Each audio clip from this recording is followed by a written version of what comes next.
L'entreprise, c'est pareil. Dans l'entreprise, il y a les grands objectifs et il y a les petits objectifs. Mais si on ne fait pas les petits, on met en péril les grands, parce qu'il y a un équilibre entre les deux. Actuellement, on a toujours fait comme ça et qu'on continue à faire comme ça, c'est qu'on est mort.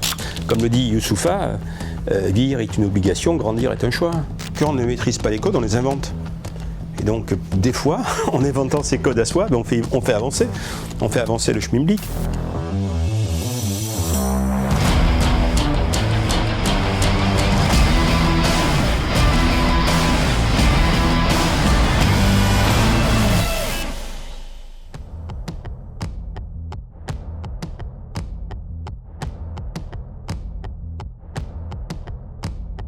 Bonjour Mourad Boudjelal. Bonjour. Et merci de nous accorder cet entretien. Vous êtes entrepreneur, fondateur des éditions Soleil pour la bande dessinée, président aujourd'hui du football club de Hyères, le Hyères FC. Vous avez été président du rugby club toulonnais de 2006 à 2020. Oui, c'est ça, ouais. Avec, vous arrêtez si je me trompe, 3 titres de champion d'Europe, 1 titre de champion de France. Vous avez fait venir 16 champions du monde. Et une dizaine de finales en 7-8 ans, quoi. Et une dizaine Parce qu'il faut y arriver en finale. Le tout alors que vous ne veniez pas du milieu du rugby, et sa très haute bourgeoisie, c'est le terme que vous utilisez, vous employez dans un récent livre. Ça tombe bien parce que pour Drift, on s'intéresse justement à ceux qui ont révolutionné leur secteur en tant que nouveaux entrants.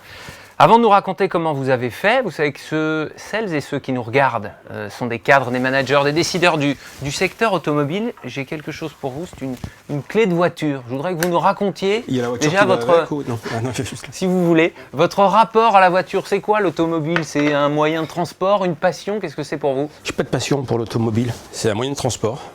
Voilà, donc je cherche le plus confort et à une époque, c'était un moyen aussi de se dire tiens, j'ai gagné du pognon. Ça fait partie des poncifs. Quand on a gagné un peu d'argent, il y a les voyages, les restaurants et les bagnoles. Enfin, la maison, bien sûr, mais les voitures, ça fait partie d'un poncif parce que c'est un poncif qu'on peut exhiber et qu'on peut montrer. Voilà. Cette allusion à la Ferrari? Ouais, j'ai eu plusieurs Ferrari, j'ai eu beaucoup de Maserati. J'ai adoré les Maserati, je trouvais que c'était plus classe que les Ferrari. Et alors j'ai découvert un truc assez amusant, c'est qu'en fait ces voitures perdent très peu. Quand vous prenez une voiture classique, elle sort du garage, elle a perdu 20%. Une Ferrari, quand elle sort du garage, vous n'avez pas perdu d'argent, et il m'est même arrivé d'en revendre plus cher, avant même de les avoir eues. C'est-à-dire qu'il y avait quelqu'un qui ne voulait pas attendre, et que j'avais commandé une Ferrari qui arrivait, qui était exactement celle qu'il voulait, et qui me proposait 20 ou 30% de plus que le prix. Et donc je la vendais sans même l'avoir touchée. Donc voilà, j'ai découvert le business des Ferrari à une époque. Le business des Ferrari, c'était une autre époque et on va voir que l'automobile vous a jamais vraiment quitté. On verra ça même à l'époque RCT. Le RCT, justement, vous arrivez à la présidence en 2006. C'est la passion de votre ville, de votre club, qui vous pousse à accéder à cette présidence. Mais vous êtes un nouvel arrivant, novice. Vous ne connaissez pas franchement l'environnement, l'écosystème, le milieu? Non, je connaissais pas du tout d'abord l'économie du sport, qui est assez particulier. Je connaissais un peu le rugby, mais pas suffisamment pour diriger un club. Mais j'avais une énorme envie, quoi. Donc je connaissais mon envie et je savais que je voulais m'y aventurer pour un an pour me voir spectateur de ma vie. C'est-à-dire, c'est pas un truc qui était programmé et je voulais voir comment j'allais réagir face à un truc non programmé, et donc j'allais me regarder spectateur d'un truc imprévisible, et au bout d'un an, je revenais dans mon chemin de base qui était l'édition, et ça, j'y étais programmé depuis que je suis né. Vous avez revendu vos parts en 2011, finalement, l'édition, parce que l'aventure rugby a continué. Ouais, ça prenait trop de temps. Il y avait la passion, mais pas de raison dès le début, la vision stratégique à court, moyen? C'est une drogue dure. Moi, j'avais tout connu dans l'édition. J'avais gagné tous les prix, j'avais été associé avec Marvel aux États-Unis, avec Gallimard en France, on ne peut pas faire mieux, je veux dire. Et on vit tous en quête d'éternelle jeunesse, et la jeunesse, c'est des sentiments nouveaux. Donc j'avais plus de sentiments nouveaux dans l'édition à vivre. Par contre, dans le rugby, j'en avais pas mal. Mais je ne savais pas si j'allais les vivre, savoir gagner un titre, monter en top 14. Et ça, c'est une vraie recherche de jeunesse, quelque part. Et je me suis dit, gérer les deux, c'est pas possible. Je vais forcément planter les deux, et donc j'ai fait le choix de me consacrer à 100% au rugby club toulonnais. Avec le RCT en Pro D2, la 2e division en 2007, et le premier coup, le premier frisson, c'est la venue de Tana Umaga. Oui. Il a quelques semaines de creux quand il ne joue pas dans l'hémisphère sud, vous le faites venir pour 8 matchs. Comment on réussit à le convaincre, lui le capitaine, ex-capitaine des All Blacks? J'avais repéré cet espace dans le calendrier que personne ne voyait. Et je me suis dit, il y a 2 mois, où ça ne joue pas. Donc comment est-ce qu'on ne pourrait pas le faire venir 2 mois? Alors c'est sûr que ça ne va pas nous changer la saison, mais ça va changer l'image l'image du club et l'image du projet. Et donc on a communiqué de mail en mail. Et lui aussi a trouvé amusant une expérience en France, en Pro D2, pendant 2 mois. Une expérience qui était bien rémunérée, bien sûr, mais il y avait aussi l'envie de connaître ça. Puis ensuite, il est devenu amoureux du club. Il est tombé amoureux du club, lui, puisqu'il est revenu. Il est venu au départ pour l'argent, et il est revenu pour le projet et pour la passion de la ville. Il y a d'autres joueurs qui vous ont marqué comme ça, parce qu'après il y en a eu d'autres, hein, 16 champions du monde, vous faites venir Johnny Wilkinson. Ouais, ben je crois qu'on a fait venir à peu près tout ce que la planète... Quand on a détruit la pelouse de Berg, qui était le centre d'entraînement, je me suis dit, sur cette pelouse, je pense qu'il y a eu plus de champions du monde et de stars du rugby que sur n'importe quelle pelouse au monde, même chez les Blacks. Voilà, il y a que des joueurs mythiques qui l'ont foulé. Oui, après, il y a eu forcément Johnny Wilkinson. Hein, je veux dire, d'abord, quand vous le faites venir, tout le monde est sceptique, parce qu'on se dit, est-ce qu'il va rejouer au rugby? Ben, il a rejoué, et puis c'est un exemple, c'est Johnny Wilkinson, il démontre que le talent n'est rien sans le travail. Voilà, et qu'on n'est jamais déçu par le travail. Mais chez lui, c'était une pathologie, hein, je veux dire, dans le travail. C'est un garçon qui est dans l'extrême. Je n'ai jamais vu ça, et tous les entraîneurs que j'ai eus, et Dieu sait si j'en ai eu beaucoup, ils n'avaient jamais vu ça. Ils n'avaient jamais vu ça avant. Mais en même temps, c'est un perfectionniste, et il était payé pour ça, par les résultats qu'il avait. Je veux dire, en phase finale, c'était 100% de réussite. Hein. L'argent est un moyen, mais c'est pas le moteur. Ouais, mais Johnny Wilkinson, il a jamais... chaque fois qu'on devait re-signer, puisqu'on faisait des contrats que d'1 an, la question n'était pas de savoir s'il re-signait à Toulon ou pas, parce qu'il avait plein de propositions, c'était de savoir s'il re-signait ou s'il arrêtait. Mais s'il re-signait, c'était à Toulon. C'était clair, parce qu'il était dans un projet, il voulait aller au bout de son histoire et de ce projet, parce qu'il savait ce que le club lui avait apporté. Qu'est-ce que ça vous a apporté, ce regard neuf, sur ce milieu traditionnel? La première chose que ça m'a apporté, qui était... Pour faire un parallèle entre mes 2 premiers métiers, c'est que quand vous êtes dans un stade de 70 000 personnes, comme le Vélodrome, 65 000, et quand vous vendez un bouquin à 65 000, il y a d'un côté, c'est abstrait, et de l'autre côté, c'est concret. Vous les voyez, les 65 000, enfin, vous ne les voyez pas dans le détail, mais vous voyez ce que c'est que déplacer 65 000 personnes qui hurlent. Quand vous avez fait un succès, vous ne voyez pas les 65 000 ou les 100 000 personnes qui sont contentes, qui ont pris leurs pieds en lisant le bouquin. Donc ça m'a apporté une communion avec les gens qui était assez unique.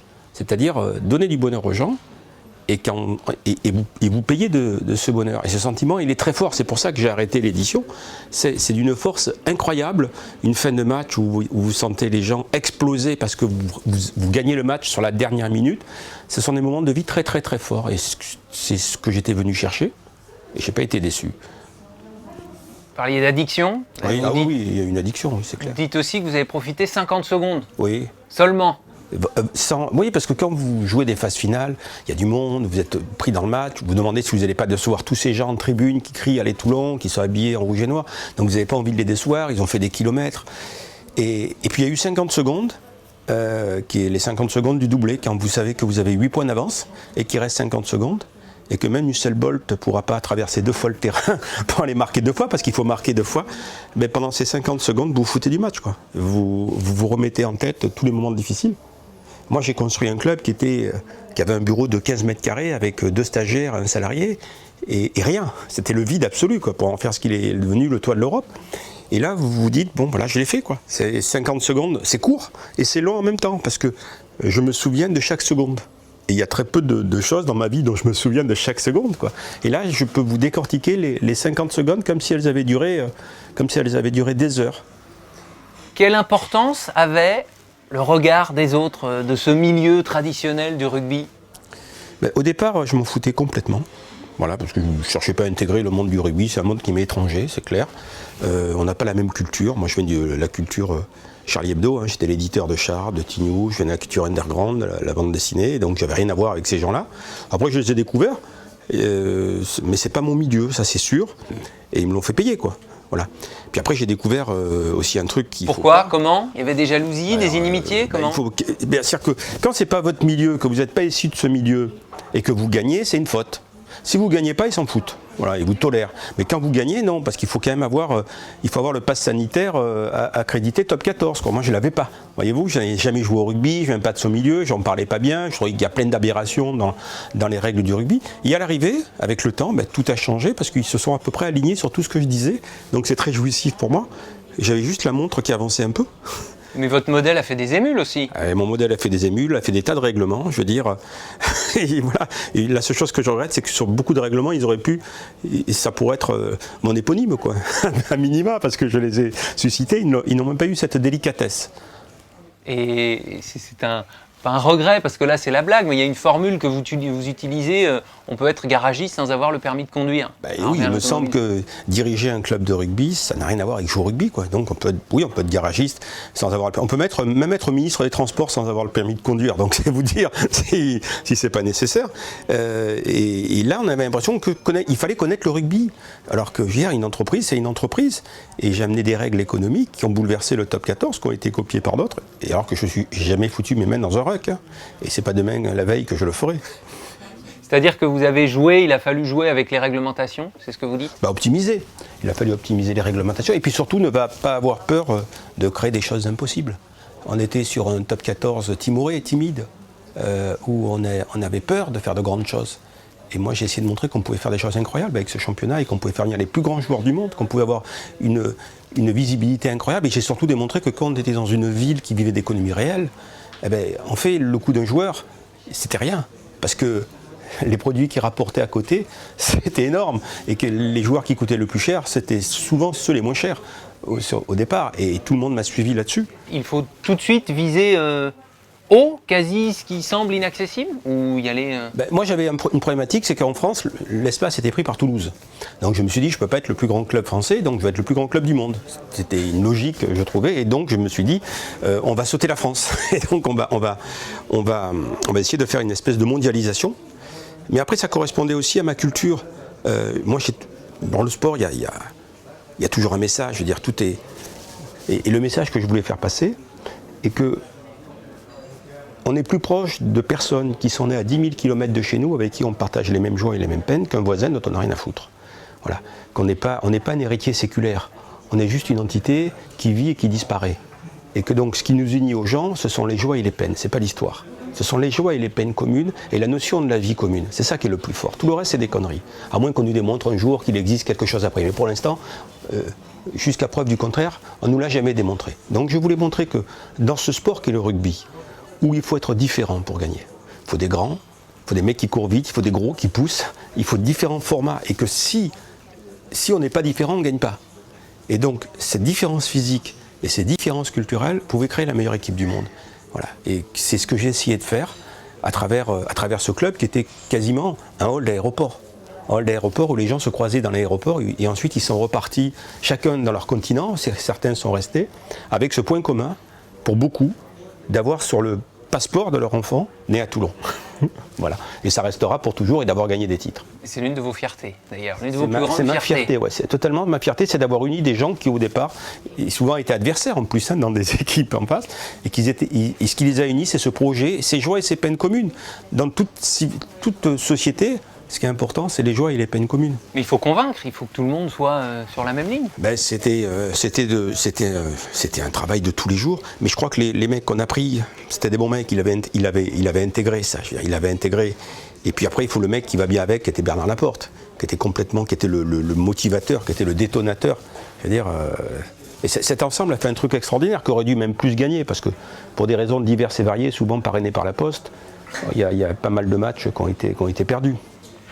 Vous aviez ces valeurs-là, ou en tout cas ce fonctionnement-là, avec l'aspect chef d'entreprise. On dirige un club comme on dirige une entreprise. Quel parallèle on peut dresser entre l'édition, ce que vous avez fait à Toulon, ce que vous ferez dans le foot, ce qui peut exister dans l'automobile ? Entre le sport et l'édition, il n'y a pas beaucoup de parallèles, à part si ce n'est l'altruisme, donner du bonheur aux gens, quoi, je veux dire. Mais moi, ce que je retiens du sport, le plus dur, qui est que quand vous avez des champions du monde, c'est le tout venant. C'est-à-dire les motiver pour les matchs de merde. Parce qu'une saison est longue. Et faire que des champions du monde, des mecs qui ont connu le sommet, arrivent à s'y filer, à être à 100% pour des matchs qui n'intéresseraient personne et qui ne veulent. Et dans une entreprise, c'est pareil. Dans l'entreprise, il y a les grands objectifs et il y a les petits objectifs. Mais si on ne fait pas les petits, on met en péril les grands, parce qu'il y a un équilibre entre les deux. Donc, dans une entreprise, il faut être capable de se motiver pour quelque chose qui est très important, mais être aussi capable de faire le quotidien, qui n'est pas toujours ce qu'il y a de plus excitant. Mais si on ne le fait pas, l'entreprise, elle ne tourne pas. Donc alors souvent les gens se battent dans l'entreprise pour faire les trucs les plus valorisants et qui apportent le plus la lumière. Mais il y a le travail de l'ombre. Et le rugby est une bonne école pour ça. Qu'est-ce que vous dites à ceux que vous avez pu croiser dans votre vie professionnelle qui vous dites mais on a toujours fait comme ça, on bouge pas, on a toujours fait comme ça? C'est d'une stupidité absolue pour moi, on n'est fait qu'évoluer. Actuellement on a toujours fait comme ça et qu'on continue à faire comme ça, c'est qu'on est mort. Voilà. Il y a plein de gens qui ne se rendent pas compte qu'ils sont morts. Parce qu'ils savent déjà aujourd'hui ce qu'ils vont faire dans 20 ans et comment ils le feront dans 20 ans. Alors que la vie, c'est l'évolution. Ce qu'il y a de magique dans la vie et dans la vie de l'entreprise, c'est de la voir évoluer, changer. Alors après, c'est vrai que c'est compliqué parce qu'il y a des gens des fois qui ont du mal, qui s'accrochent mais qui n'y arrivent plus parce qu'il y a une évolution de technologie. Moi, j'ai connu dans l'édition l'arrivée du numérique. Je veux dire, un graphiste dans l'édition, il avait une règle et un stylo et un crayon. Il a fallu qu'il passe à un ordi. C'était plus le même métier. Donc les trois quarts, ils ont essayé de faire des mises à niveau, mais l'expression du talent n'était plus la même. L'expression du talent qu'on avait à la main n'était plus la même que celle qu'on donnait sur un ordi. Donc ils étaient dépassés, beaucoup ont été perdus. Il y a eu aussi l'explosion de ce qu'on appelle la photogravure. À une époque, on avait 4 films couleurs. Je veux dire, ça coûtait très cher. Ensuite, on a numérisé, ça coûtait que dalle. Et j'ai vu tous les photograveurs déposer le bilan parce qu'ils ne s'étaient pas adaptés au monde nouveau. Dans l'édition, c'était une hécatombe, pardon. Pareil dans l'imprimerie. Beaucoup d'imprimeurs ne se sont pas adaptés au numérique et aux nouvelles technologies. Et je veux dire, il y a encore des imprimeurs qui roulaient sur des vieilles bécanes, ils sont tous morts. Donc, si on ne suit pas l'évolution, je veux dire, on est mort. Donc, il faut avancer. Et dans sa vie, c'est pareil. Au niveau de ses idées, on ne peut pas être... En fait, je pense qu'il y a trop de gens qui s'intéressent au passé. Et moi, je m'intéresse à l'avenir. Voilà. Et donc, la seule chose qui m'intéresse, c'est ce qu'il y a à vivre, pas ce qui est vécu. C'est pour ça que vous dites toujours, il faut faire et pas refaire, vous n'aimez pas les re. Ah, je ne supporte pas de refaire. Et c'était le problème dans le rugby. On est toujours, le secret de l'éternelle jeunesse, c'est les sentiments nouveaux. Voilà. Quand vous êtes gamin, quand vous êtes jeune, vous découvrez des tas de choses. La première fois, vous avez une nana, il y a plein de trucs qu'on découvre. Et c'est nouveau, ces sentiments-là. Et c'est ça qui fait que vous êtes jeune. Donc, si on peut garder des sensations et des sentiments nouveaux, ça veut dire qu'on reste jeune. Après, il y a des gens qui naissent vieux. Hein. La vieillesse, c'est pas une question d'âge, hein. C'est une question de mentalité. Quoi. Je veux dire, voilà. Comme le dit Youssoufa, vieillir est une obligation, grandir est un choix. Et vous voulez grandir, vous voulez rester un enfant? Ah, moi je suis un gamin, moi. Je grandirai jamais. Quoi. Je veux dire, mais en même temps, c'est la lucidité, on vous appelle gamin, mais j'ai l'impression que les gamins, c'est plutôt ceux qui sont dans un système où ils ne se rendent même pas compte que tout est illusoire. Quoi. Et qui sont, voilà, parce que quand on s'arrête 2 secondes pour réfléchir, on a envie de faire comme dans un film de Fellini, s'asseoir par terre et crier. Hein. Voilà, donc c'est peut-être eux les gamins. Le risque aussi, c'est de se tromper quand on est novice ou quand on veut toujours faire. Mais c'est bien si on se trompe. On sait pourquoi on a perdu, on ne sait jamais pourquoi on a gagné. Donc comment on apprend quoi. Voilà, moi j'ai gagné des matchs, je ne savais pas pourquoi. Mais ceux que j'ai perdus, je peux vous dire, je savais pourquoi, parce qu'on analysait. Mais c'est pas grave, je veux dire, ce qui est le plus grave, c'est de ne rien faire. Voilà, moi il m'est arrivé de croiser, je sais dans une émission, j'ai rencontré un gamin de 28 ans, qui savait ce qu'il ferait à 65. Moi, ça me rend fou. Moi, j'en ai 61, je ne sais pas ce que je ferai à 62. Mais ça me rend fou, ces gens qui ont programmé leur vie. C'est une vie perdue. Il faut avancer, il faut aller de surprise en surprise. Il faut essayer de faire des choses auxquelles on ne pensait pas. Voilà, s'essayer, être spectateur par moment de sa vie. Voilà, et enfin, bon, c'est ma façon de voir les choses à moi. Oui, spectateur, c'est paradoxal quand vous dites je vis toujours dans le futur. Vous arrivez à profiter ou vivre le présent? Pas beaucoup. Pas beaucoup. Ouais, moi, ici, je profitais pendant le confinement. C'est tombé à pic pour moi. Le confinement, c'était génial. C'est les 4 mois de ma vie où j'ai arrêté un peu, où j'ai pu me reposer. C'était génial. Il aurait presque pu être soupçonné d'avoir mangé un pangolin tellement ça m'allait bien. Quoi. C'est-à-dire qu'on peut vous dire que vous êtes un homme de coups? C'est péjoratif de dire ça? Parce que l'appétit vient en mangeant en fonction de ce que vous réalisez au fur et à mesure. Vous disiez, je ne pensais pas rester aussi longtemps à la tête du RCT. Quand j'ai une idée, quand je l'ai dite, elle est morte. Je pense déjà à la suivante. Voilà. Il faut le faire entre-temps. Ouais, mais je demande à des gens de le faire, mais elle ne m'intéresse plus. Au moment où j'ai une idée, ça ne m'intéresse plus. Je pense déjà au truc d'après. Voilà, je fonctionne comme ça. Et puis après, je suis conscient aussi que je donne moi aussi beaucoup d'importance à des choses qui n'en ont pas. Je veux dire, quand vous gagnez un titre, c'est d'une connerie absolue. Moi, il m'est arrivé de perdre une finale, j'étais triste, comme si j'avais un décès. Et il m'est arrivé d'en gagner, j'étais heureux, plus heureux, on est presque plus heureux que la naissance de ses enfants, quoi. Et tout ça pour un bout de ferraille. Donc, en fait, on n'est mené que par l'ego. C'est que l'ego. Le bout de ferraille qui est soulevé, entre Oui, autres oui, en oui, oui, 2014. mais c'est une stupidité absolue, mais en même temps, enfin, le bonheur que ça procure est d'une stupidité absolue par rapport à ce que ça représente dans l'absolu des choses, bien sûr. Mais bon, on a un ego qui fait qu'on en profite, et puis pendant ces moments-là, on évite de philosopher, on est quand même, voilà, on profite de l'illusoire. Est-ce que, à l'inverse, si je pose la question dans l'autre sens, le fait d'être novice, prends l'exemple d'une start-up qui ne maîtrise peut-être pas tous les codes, certains disent que ça peut être un avantage aussi. Oui, bien Vous sûr. croyez ? Bien sûr, parce que quand on ne maîtrise pas les codes, on les invente. Et donc, des fois, en inventant ces codes à soi, ben on fait avancer le schmilblick. Tandis que celui qui vient et qui va utiliser ce que les autres ont fait, ben, il ne va pas forcément le faire moins bien, pour moi, parce que d'autres l'ont fait avant lui. C'est toujours celui qui invente qui fait le mieux. Donc, quand on ne maîtrise pas les codes, bien sûr, oui, je pense que c'est un véritable avantage que d'apporter sa touche à soi avec son recul. Souvent aussi, on a des entrepreneurs qui sont dans des domaines, le nez dans le guidon, quoi, je veux dire. Et quelqu'un qui vient d'un monde extérieur, moi, c'est ce qui s'est passé au rugby. Je suis venu dans le monde extérieur et j'ai vu plein de choses que des gens qui étaient dans le rugby depuis des années ne voyaient pas, ou n'avaient jamais vu, parce que moi, de l'extérieur, ça me semblait évident. C'est pour ça aussi qu'il y a eu quelques frictions, ou que vos projets, je pense à la Ligue, ça s'est pas fait ?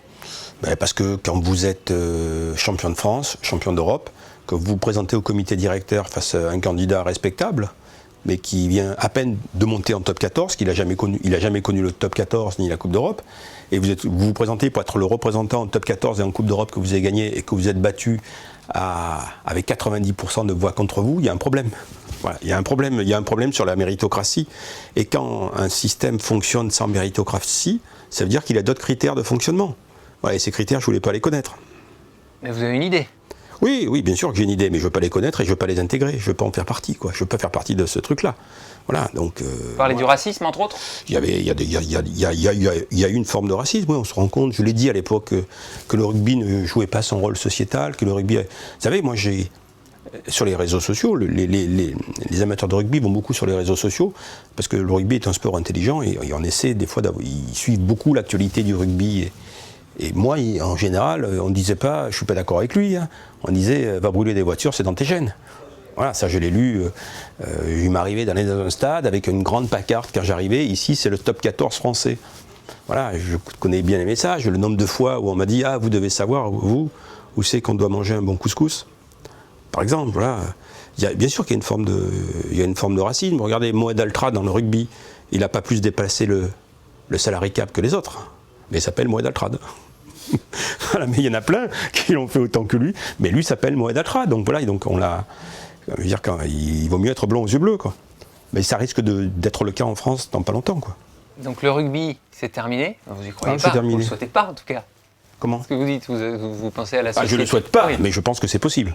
C'est différent. Mais je ne le souhaite pas, bien sûr, mais je pense que c'est possible, oui. D'où cet engagement aussi et le fait que vous incarniez Toulon plus que d'autres présidents, ou vous incarniez le rugby en France plus que d'autres présidents aussi. Comment vous l'expliquez, ça ? Ça, je ne sais pas. Moi, j'ai toujours pris de fortes personnalités comme entraîneur, histoire d'un peu atténuer mon image, et ça n'a jamais marché, quoi.